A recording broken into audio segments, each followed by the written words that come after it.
மகிழ்ச்சியின் சத்தம் வழங்கும் அனுதின தேவமன்னா. Voice of Joy presents Daily Manna by Reverend A. Benedict. Praise the Lord. God loves you so much.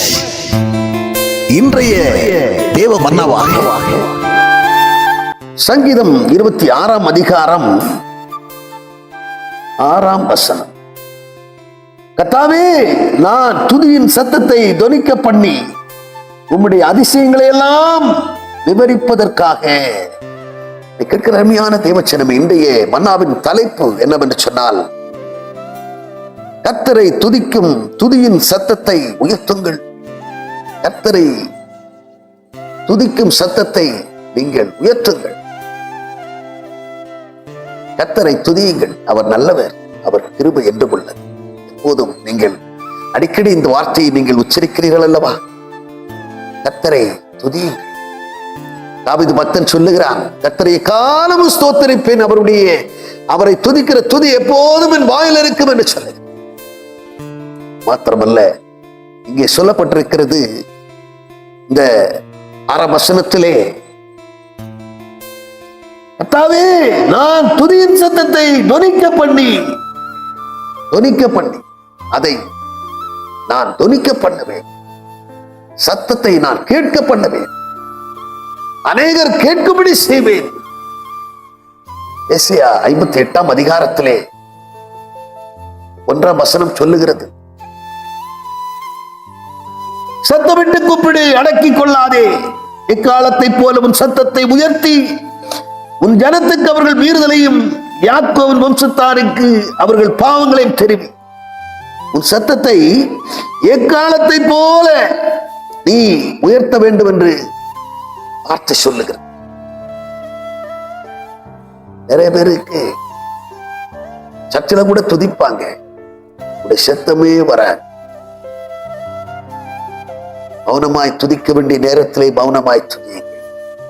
ஆனால் ஆர்ப்பரித்து கம்பீரத்தோடு பாடக்கூடிய நேரத்துல, துதிக்கிற நேரத்துல மௌனமாய் நீங்கள் காணப்படாதபடிக்கு துதியின் சத்தத்தை நீங்கள் அதிகரிக்க பண்ணுங்கள். துதி எடுத்தால் சாத்தான் ஓடுவான். பக்தன் பாடுகிறார் பாருங்க, துதி எடுத்தால் சாத்தான் ஓடுவான், முறுமுறுத்தால் திரும்பி வருவான். அந்த துதிக்கு அவ்வளவு வலிமை இருக்கிறது, அந்த துதிக்கு அவ்வளவு வல்லமை இருக்கிறது. எனவேதான் அன்றைக்கு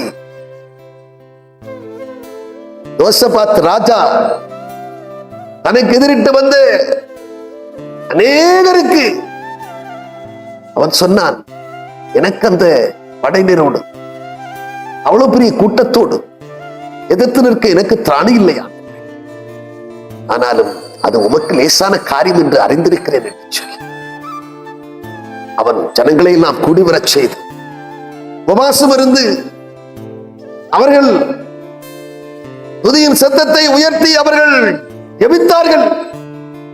வேளையிலே தேவனுடைய வார்த்தை வந்தது,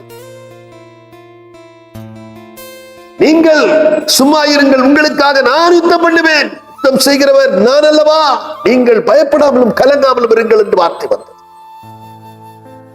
வார்த்தை வந்த பிற்பாடு ஞானமா இவன் என்ன செய்தான் என்று சொன்னால், அந்த படை பலத்தை காட்டிலும் ஆள் பலத்தை காட்டிலும் துதி பலத்துக்கு அதிக வல்லமை இருக்கிறது என்கிறதை அறிந்து கொண்டவன் துதிக்கும் சேனைகளை படை வீரர்களுக்கு முன்பாக நிறுத்தினான். ஒரு பக்கம் பார்த்தால் அங்கே ராணுவ சிப்பாய்கள் போர் ஆயுதங்களை பிடித்துக் கொண்டிருக்கிறார்கள். ஆனால் இவன் தன்னுடைய ராணுவத்திற்கு முன்பாக நிற்க வைத்தது துதிக்கிற சேனைகளை. வேதம் சொல்லுகிறது, அவர்கள் துதி செய்ய ஆரம்பித்த போது எதிரிட்டு வந்தவர்கள் ஒருவரை ஒருவர் வெட்டுண்டு அங்கே அனைவரும் பிணமாய் போனார்கள். கேட்கிற அருமையான தேவச்சனமே,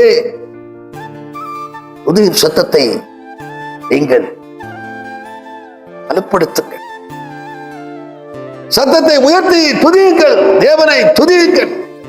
தேவனை துதிப்பதிலே மௌனம் வேண்டாம். மௌனமாயிருக்க வேண்டிய நேரத்திலே மௌனமாயிருக்கலாம், துதிக்க வேண்டிய நேரத்திலே தேவனை துதித்து ஆர்ப்பரிக்க வேண்டிய நேரத்திலே துதிக்க மறக்காமல் இருங்கள். நிச்சயம் அதற்குரிய பலனை நீங்கள் பெறுவீர்கள். நாம் ஜெபம் பண்ணுவோமா? பரலோக பிதாவே, நாங்களுமே துதிக்கிறோம், ஸ்தோத்தரிக்கிறோம். ஆண்டவரே,